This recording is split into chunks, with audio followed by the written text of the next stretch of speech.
There's a difference between visiting a place and living in one. I didn't realize I had crossed that line until the cafe owner stopped asking for my order.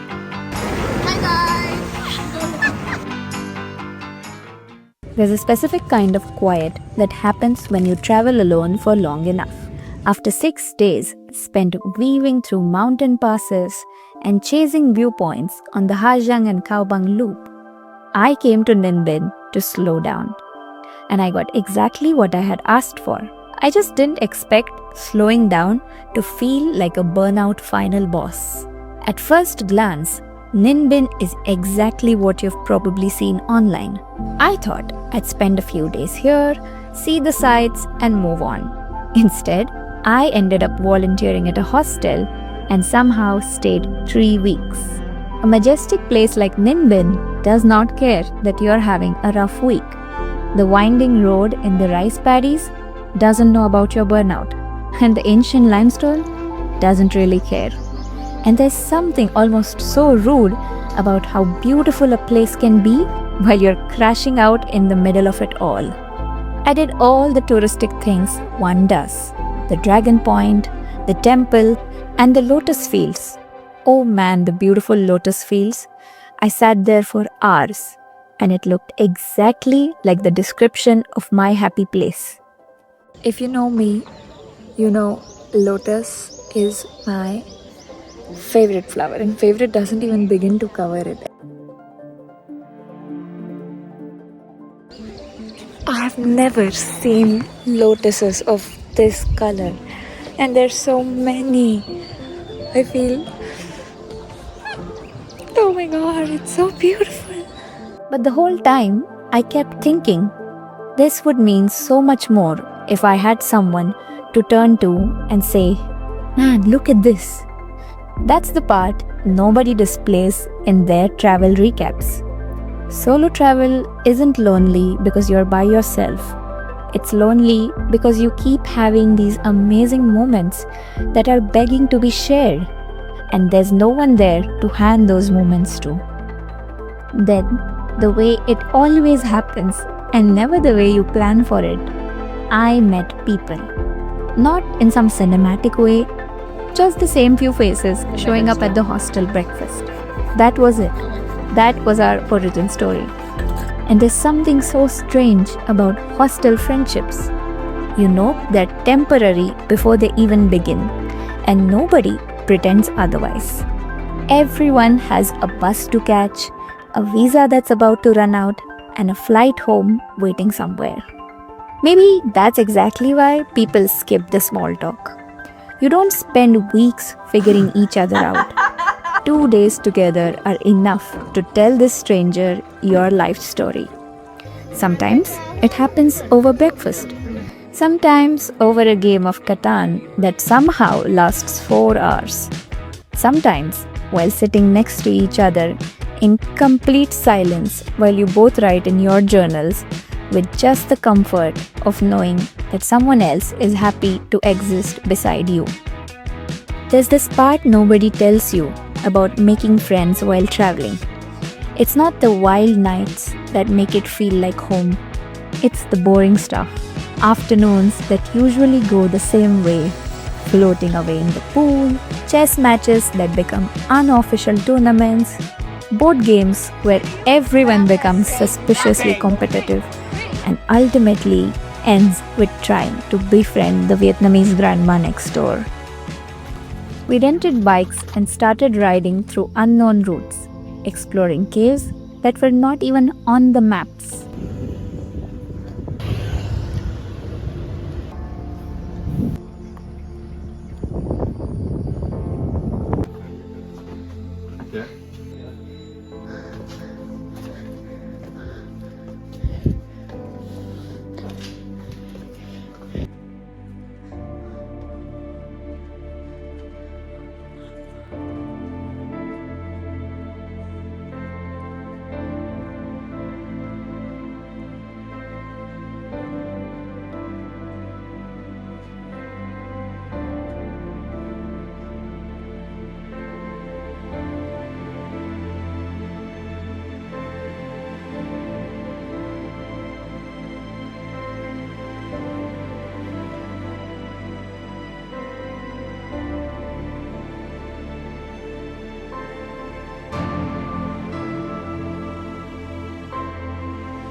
What the?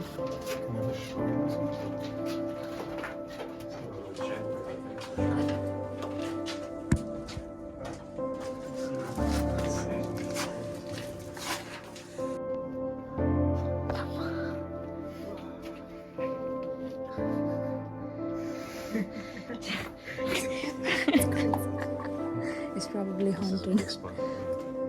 Dinners became a fixed thing, and we were becoming familiar faces at the village local spots. And this time, it did not feel like a checklist anymore. It felt like something you do with your people. And a routine like this, with people you know for 2 weeks, starts doing something a little dangerous in your heart. It starts feeling like a life, even if it is a rented one, or one that has an expiration date stapled to it, but it feels like a small real one. And somehow, between all those ordinary moments, complete strangers became part of my routine. Good morning. From Trang An, we are going to do a 3-hour boat now.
The peace and quiet.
It's so funny. This was supposed to be a story about my travel in Ninh Binh.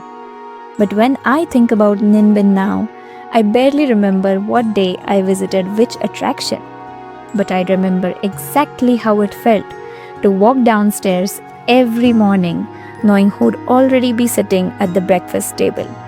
Nobody falls in love with a place. You fall in love with the version of the place where people know your name. Travel has this beautiful way of making people arrive in your life exactly when they need to. For a few days or a few weeks, your worlds overlap completely. We learn about childhoods, heartbreaks, families, dreams, and fears. The kind of conversations people back home might take years to have. Then one morning, you have to say goodbye. Someone's backpack is being packed and they're already somewhere else. But hey, that's the unspoken rhythm of hostel life. People arrive and people leave. And in my opinion, the hardest part of travel for me is not saying goodbye. It's realizing that some of the people who made a place feel like home to me were also only passing through it. And all I can do is pray that they cross my path again and again and again.